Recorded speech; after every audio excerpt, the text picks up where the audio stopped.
How did you start self-managing? And the answer is we had no choice, basically.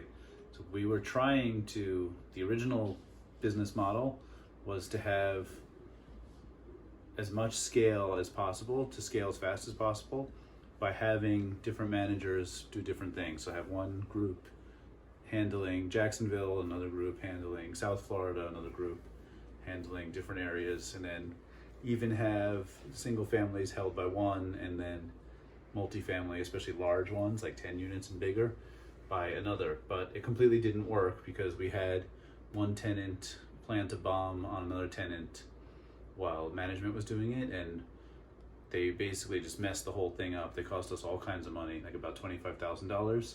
So they weren't really fixing it. They were just really negligent. And the unit got condemned. And when that happened, we realized we have to self-manage. Like, we had to jump in to fix that. So once we were fixing it, we may as well just manage the tenants. Like, collecting the rent is the easiest thing in the world. And we just put it on apartments.com, and they set up their banking information, and it basically is automated. On the 5th day, they get a late fee. And Wilson and I, my partner is Wilson, we're pretty good at vetting new tenants. So since we started to manage, we really haven't had the same trouble with tenants who are kind of like deadbeats or, you know, always late or something. We seem to be able to train tenants better. Some of the property managements were good at that, but some of them were not. So that's pretty much it. And then we still had one deal with the property manager running it, 19 units. But recently we let go of them too, because they were just overcharging us on all of the turns and all of the stuff we needed for inspection. So basically you just kind of have to do this stuff yourself. So we started doing it ourselves, and it's been smoother. So basically we were able to simplify it. You have the payments on apartments.com, and then we just have a very simple system where we collect all the complaints, Wilson and I. We try to do it through email as much as possible. We're trying to like train the tenants to use email, but they can text us as well, and call us. Most of them text. Some of them will send me a quick video or audio message. And then I have a handyman plus one other person, calling that a runner, who can go over and look at stuff. And then if I need to get a professional, like a plumber or an AC guy or something, then I just call up and I schedule that. And luckily in Jacksonville, I already have a pretty decent network. I know plumbers and, you know, the Roto-Rooter guys, and cause we've had a couple collapsed sewers, so they're really useful. Basically everybody we already have.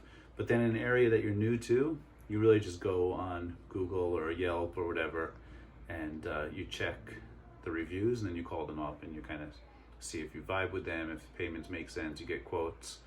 And it allows you to control costs, because you can get 2 quotes, 3 quotes if you don't like them, and do it. We've had to get quotes for windows. We've replaced tons of windows recently. So all of that is something that we can control, and we feel like if we control it, it's done a lot better, and the costs are a lot more manageable, and then we know exactly what's happening in the property. And each time we're bringing in a new tenant, we are talking to them on the phone. Me and Wilson get on the phone with them. It takes 5 or 10 minutes. We introduce ourselves. We tell them we want, you know, a place where everybody feels safe and has to be respectful of each other. And by doing that, you very quickly see if the person is reasonable or not. Like, if somebody's a jerk, you kind of smoke them out pretty quickly.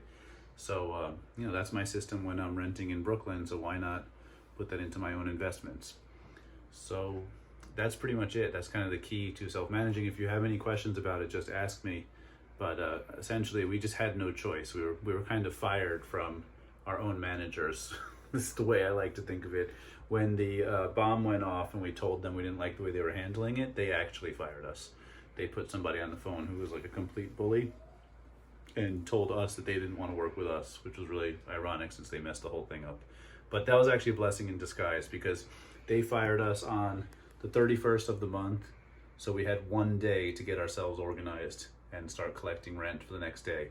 So that put us in like a mad dash. Sometimes when your back's against the wall like that, you do the best work. So that's why we have the apartments.com system of collecting the rent, which lets people pay with credit card or their bank ACH. And it helps me organize all the leases and everything.